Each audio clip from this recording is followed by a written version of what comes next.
બે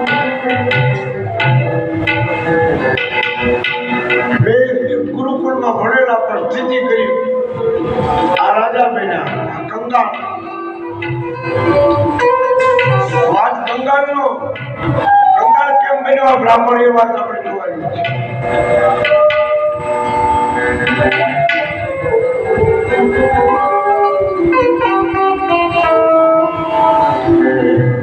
ઘરવાળી હતી એનું નામ હતું સુશીલા. 8 દીકરાઓ હતા નાના. લાંબો હાથ કરી બધી માંગવાનું નહીં. આવો વિદ્વાન વિદ્યા ઘણી હતી પણ વેચી નહોતી, વેચી હતી.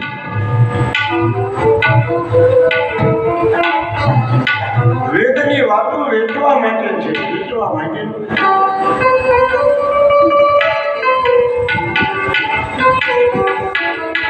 ધર્મના ધંધા ધર્મની હાટડીયું થાય એટલે ધર્મ નથી.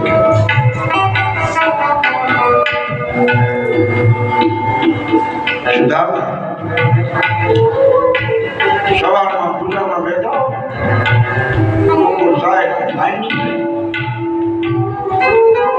ઘરમાં હોય ન હોય એક વખત નાના સંતાનો અને મારા હાથના પાલોને પકડીને કહે છે, બે દિવસથી તે ચૂલો પીટાયો નથી, ખાવું જમવાનું નથી.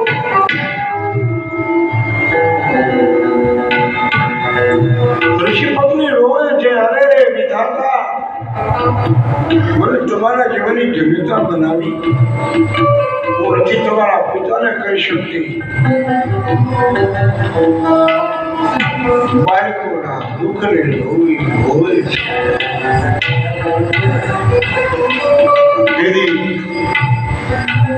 પોતાના પતિની પૂજા ચાલતી હતી ને ખંડથી લઈને આવે છે.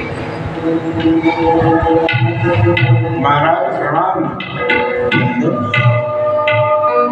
સુશીલા કોઈ દિવસ લઈને આજે કે ઠપકો દેવા નથી આવી, મીઠી વાત કરી. તમે જ્યારે જ્યારે દિવસમાં વગર પતરી વખત કયો કે મારો નાનપણના મિત્ર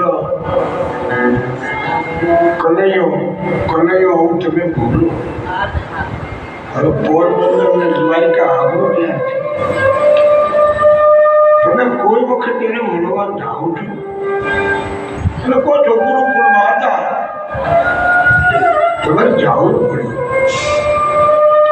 એમાં કે હું જાઉં તો મને ભિખારી કરે, એમ કે માંગવા આવ્યો એટલે હું નથી જાતો.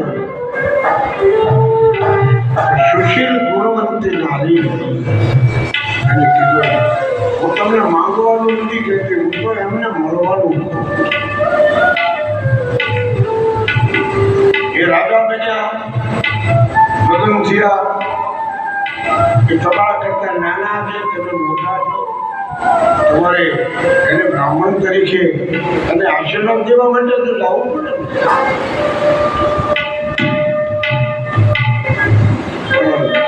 આપણે પાસે શેર છો, તમારા કૃષ્ણને પ્રિયમાં પ્રિય વસ્તુ તમે એક વખત બોલ્યા હતા, એટલે પૌવા બહુ પ્રિય છે.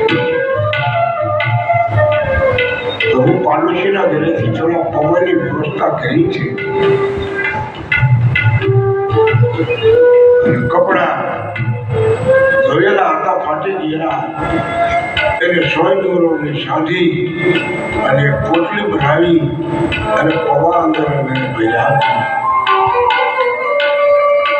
હવે કહે છે, આ તમે આપજો હોય ને તમારા મિત્રને આપજો. જો શરમ તમને લાગે તો તમે એને કહેજો કે તારી ભાભીએ તારા માટે આ પ્રસાદ છોકરી પાસે છે.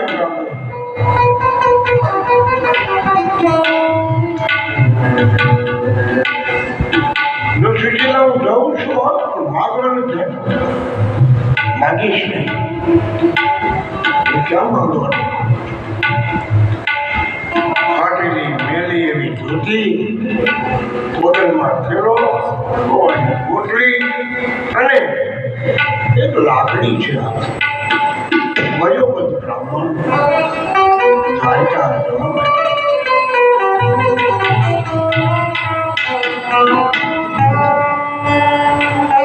ચાલતા ચાલતા સૂર્ય અસ્ત થઈ ગયો. રોકાઈ ગયા.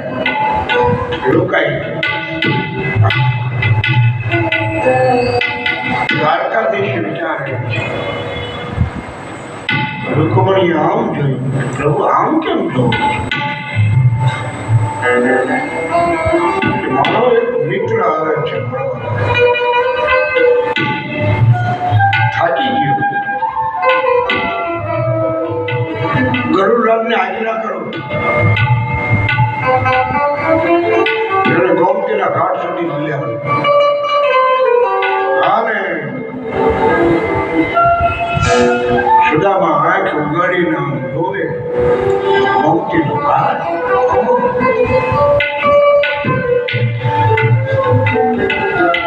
બાયો દીકરીઓ સ્નાન કરે છે, પાણી ભરે છે. અને તમે આ કયું કામ છે બેટા? દ્વારકા. હું તો જંગલમાં સુતો હતો.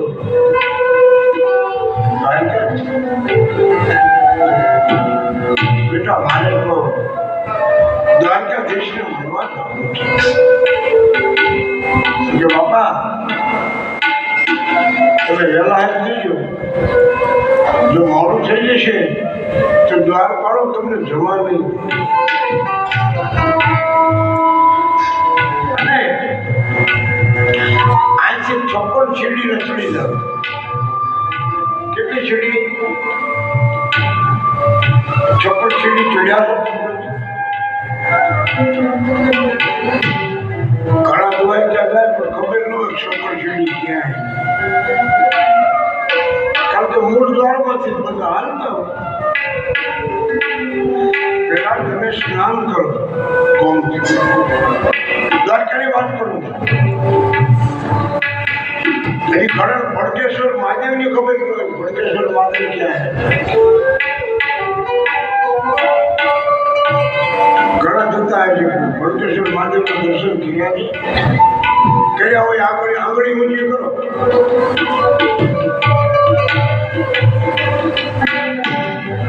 જ્યાં અમારા આજુબાજુ રાજા રહ્યા છે, જ્યાં ખોટું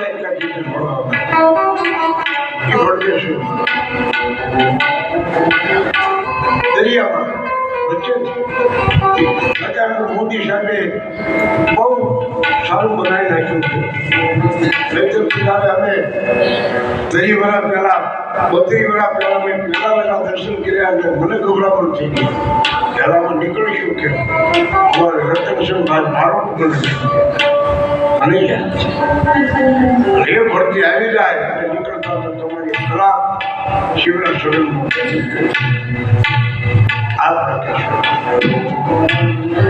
છપ્પડ છેડી ગૌમતીમાંથી સ્નાન કરી અને તરત જ છપ્પડ છેડીનું છે. જમણી બાજુ જગત ગુરુ શંકરાચાર્ય ત્યાંથી 56 છેડી ગયું. આ વાત છે બેટની. મૂળ દ્વારકા દરિયામાં ડૂબી ગઈ. એ કથા ભાગવતમાં આવી છે. 56 છેડીના પગથિયા ચડ્યા છે. દ્વાર બંધ છે. દ્વારપાળને આવીને કીધું મારે દ્વારકાધીશને મળવું. બધા લોકો હસવા લાગ્યા. મહારાજ એમ કઈ દ્વારકાનો રાજા છે, તમારા માટે નવરો હોય એવું નથી. એને તમે કહેજો કે બાળપણનો તારો મિત્ર આવ્યો છે. એમાં એક નાની માણસ એને કીધું બાપજી આપણું નામ મારું નામ કોણ બન્યું? હું કનૈયાનો મિત્ર છું. અમે ઉજ્જૈનમાં સાંદીપતિ ઋષિના આશ્રમમાં બે ભણ્યા છીએ. મારું નામ તો આપજો. અને કદાચ મારું નામ આપો અને એમ કહે કે હું એને ઓળખતો નથી, તો મને સોગંદ છે માં ભગવતી ગાયત્રીના એક ડગલું આવેલું.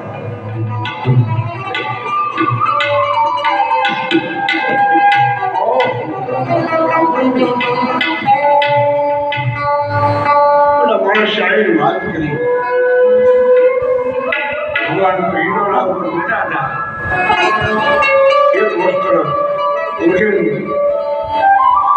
મહારાજ ક્ષમા કરજો.